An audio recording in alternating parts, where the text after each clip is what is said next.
একেবারে বাজারের মতো মিষ্টিটা দেখতে, কিন্তু মিষ্টিটা করেছি গোবিন্দভোগ চাল দিয়ে। আপনি না বলে কাউকে যদি খেতে দেন, কেউ জানতেও পারবে না এটা গোবিন্দভোগ চাল দিয়ে বানানো হয়েছে। আর দেখে তো একেবারেই মনে হবে না যে এটা গোবিন্দভোগ চাল দিয়ে তৈরি। নমস্কার বন্ধুরা, আমি আলপনা সিম্পলের টেস্টিতে আপনাদের সবাইকে স্বাগত। আজকের আমি শেয়ার করব গোবিন্দভোগ চাল দিয়ে একটি সন্দেশের রেসিপি। আমার চ্যানেলে নতুন বন্ধু হলে আমার চ্যানেলটিকে সাবস্ক্রাইব করে পাশে থাকার অনুরোধ রইল। অলরেডি যে বন্ধুরা আমার পাশে আছেন তাদেরকে জানাই অসংখ্য ধন্যবাদ। গোবিন্দভোগ চালের সন্দেশ করার জন্য এখানে আমি হাফ বাটি গোবিন্দভোগ চাল নিয়েছি। ধুয়ে ভালো করে পরিষ্কার করে নেব। দেখুন, ধুয়ে আমি জল ঝরতে দিয়ে দিয়েছি। এখানে আমি ততক্ষণ একটি পাত্র নিয়েছি যার মধ্যে আমি সন্দেশ সেট করব। ঘি লাগিয়ে দিচ্ছি ভালো করে। ঘি দিয়ে এইভাবে যদি গ্রিস করে দিই তাহলে কিন্তু সন্দেশটা ডিমোল্ড করতে সুবিধা হবে। আপনারা বাটার পেপার দিয়েও করতে পারেন, তাহলে আর ঘি দেওয়ার প্রয়োজন হবে না। এখন রেখে দিয়ে গ্যাস জ্বালিয়ে কড়াই বসিয়ে দিয়েছি। কড়াইতে দিয়ে দেব 1 চায়ের চামচ ঘি। 1 চায়ের চামচ ঘি গলে গেলে কিন্তু 1 টেবিল চামচ সমান হয়ে যাবে।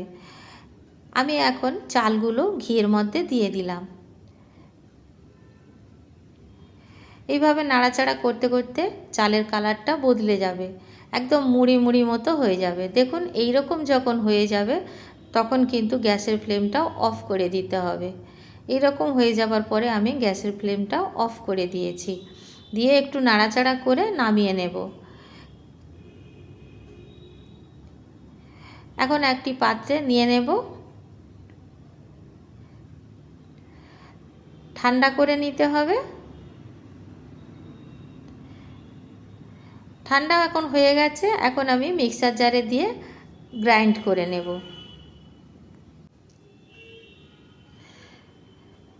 চালের সাথে দিয়ে দেব 4টে কাজু বাদাম আর 5টা আমন্ড বাদাম। যতটা পরিমাণে করছি সেই অনুযায়ী আমি বাদাম বা আমন্ড বা কাজু দিলাম। এখন আমি গ্রাইন্ড করে নিয়েছি। আর দেখুন, গ্রাইন্ড করার পরে এই রকম একটু দানা দানা থাকবে। হাত দিয়ে যখন আমরা দেখব তখন ফিল করতে পারবো একটু দানা দানা আছে। খুব বেশি দানা দানা রাখলে ভালো লাগবে না, যতটা সম্ভব মিহি করে নিলেই ভালো। আমি এখন একটি পাত্রে নামিয়ে রেখে দেব। একই কড়াইতে যে কড়াইতে আমি চালটা ভেজে নিয়েছি তার মধ্যে চিনি দিয়ে দেব। যতটা চাল নিয়েছিলাম ততটা চিনি দিয়ে দিলাম। একই বাটি মেপে আমি দিলাম। আর 2 টেবিল চামচ এখানে জল দিয়ে দিলাম। জলটা দেওয়ার পরে ভালো করে নাড়াচাড়া করতে থাকবো চিনিটা। এখানে গ্যাসের ফ্লেম আমি হাই রেখেছি, তাড়াতাড়ি চিনিটা তাতে গলে যাবে।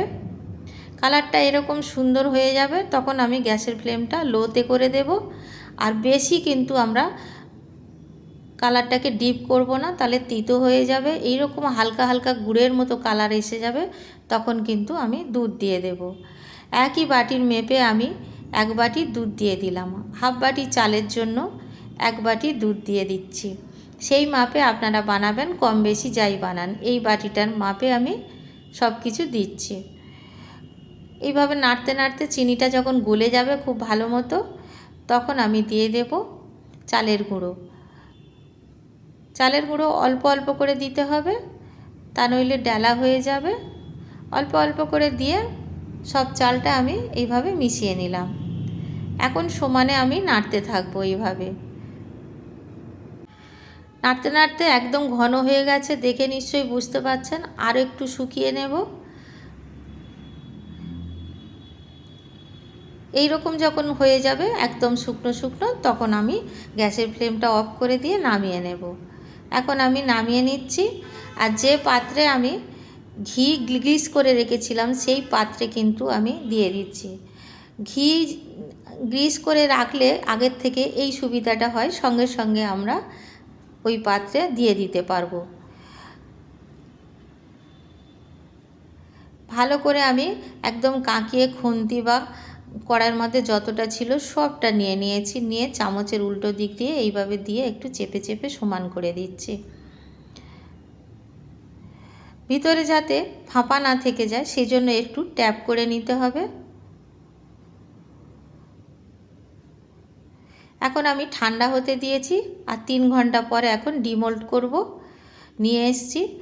আর দেখুন আমি এইটাকে এখন কিছুই করতে লাগবে না, জাস্ট উল্টে দেব এইভাবে, দিয়ে একটু এইভাবে একটু বিট করলেই কিন্তু বেরিয়ে আসবে। বেশি কিছু কিন্তু জোর করে কিছু করতে লাগবে না, খুব নরম থাকে। আর দেখুন একটু ফাঁপা ফাঁপা থেকে গেছে তলার দিকে, তাও এটা অনেক সময় থেকে যায়। সাবধানে কেটে নিতে হবে। আমি এখানে 10 পিস বানাবার চেষ্টা করব, আপনারা আপনাদের সাইজ মতো কেটে নেবেন। আর খুব নরম থাকে, কাটার সময় যদি সাইড দিয়ে একটু কিছু উঠে যায় বা একটু ছুরিতে লেগে যায় কোনো অসুবিধা নেই, এতটা নরম থাকে যে ম্যানেজ করে নেওয়া যায়, আবার ওর মধ্যে লাগিয়ে সমান করে দেওয়া যাবে। খুবই নরম থাকে, দেখে নিশ্চয়ই বুঝতে পারছেন কতটা নরম। আর খুব সাবধানে কাটতে হবে এইভাবে।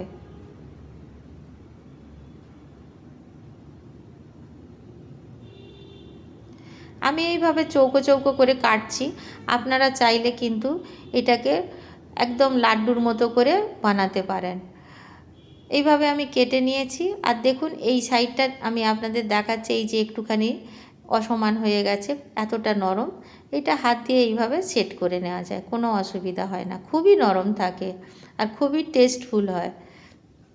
আমি এখন একটি প্লেটের মধ্যে সাজিয়ে দেব।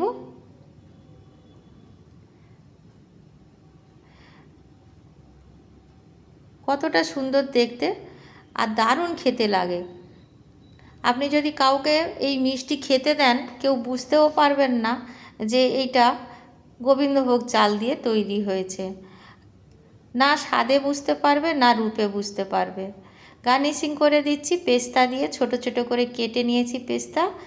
গার্নিশিং ছাড়াও এমনিও কিন্তু সন্দেশটা দেখতে বেশ সুন্দর লাগছে। এখন আমার গার্নিশিং করা হয়ে গেছে, আমি আপনাদের দেখাচ্ছি একটা ভেঙে। তার আগে আমি দেখাবো যে সাইডগুলো যখন একটু অসমান হয়ে যায় এইভাবে যে সমান করে নেওয়া যায়, সেটা আপনাদের আমি দেখিয়ে দিলাম।